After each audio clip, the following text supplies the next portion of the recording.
చివరికి చంద్రబాబు నాయుడు గారు ఎంత స్థాయికి దిగజారిపోయాడో మీ అందరూ చూస్తున్నారు కదా. లక్షల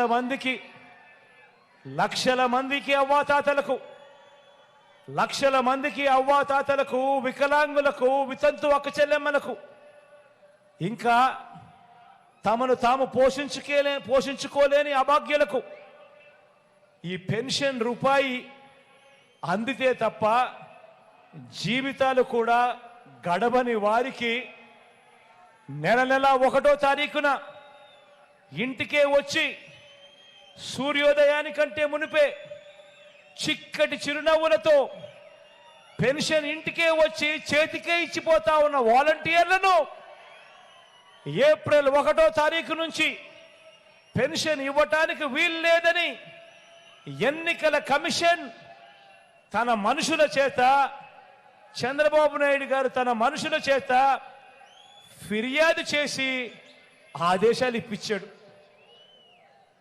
ఆలోచన చేయమని అడుగుతా ఉన్నా.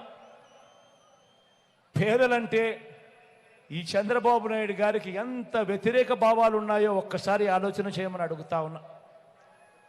తన మనిషి చంద్రబాబు నాయుడు మనిషి, నిమ్మగడ్డ రమేష్ అని చంద్రబాబు నాయుడు గారు అన్న మనిషి, ఈ చంద్రబాబు నాయుడు గారు మనిషి ఈ నిమ్మగడ్డ రమేష్ చేత తానే ఫిర్యాదు చేయించి, అది ఎవరి మీద చేయించాడో తెలుసా?